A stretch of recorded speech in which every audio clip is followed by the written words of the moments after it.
All right, YouTube. So today we dropped two videos on first before the Independence Day. So the first state to secede or declare independence from the king, and one was the first casualty of the revolution, or as some people have documented it. I found that interesting. I remember the story, I think, but I don't remember the name when I first saw it, of the casualty, the young boy, and I don't remember him being that young either, as what was in the link there. So I found that interesting. I found it interesting how history remembers, the Boston Massacre, which came immediately following that a few days later, which is what we remember as really a touch-off point for the revolutionary movement, which all makes sense, and it makes even more so sense when you consider that the boy was killed by another citizen. He wasn't killed by a king's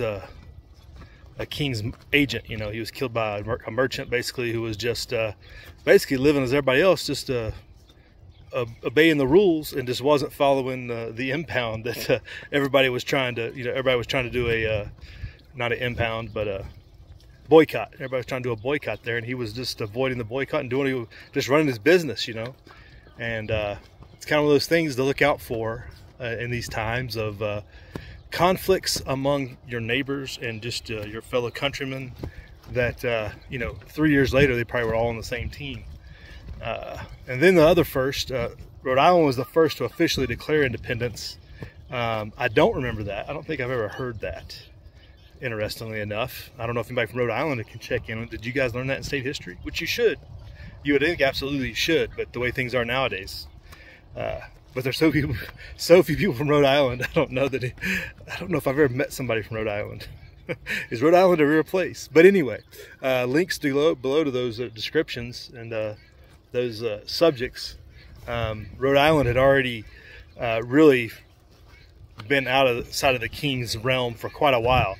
The Rhode Islanders had burned a British ship, which had been confiscated from John Hancock previously, like a year before. So I found that interesting. John Hancock had enough business going to where he had a ship impounded by the Brits, and then the Rhode Islanders got it and burned it. That was a pretty awesome story. So yeah, cool things like that you just don't hear about unless you really get into the weeds on what happened before Independence Day. You'd never hear some of these stories. So you really got to dig and want to kind of understand more about the mood. When you look at Rhode Island's declaration and some of the incidents we've already talked about, like the colonies weren't going back. It was just a matter of how it was going to happen. And then the declaration was just an official, hey, we're done. We're all in this together. And I think what that did was it galvanized people who were on the fence and not really knowing what was going to go on, because they're just running their business, like that guy in Boston. He's just doing his business. He didn't mean to try to upset anybody or pick one side or the other. He was just doing business, and then he got kind of rabble-roused by the mob, and the unfortunate incident. But that's what leads to things like that. A series of unfortunate events, you can say, in a lot of providence in some cases, unfortunate incidents, depends on how you look at it, or things are just to guide you in one direction or the other. So check out the links below. We'll see you tomorrow for the Independence Day, and then we'll continue through the rest of the weekend with some of these links and stories, and prep hard, live free.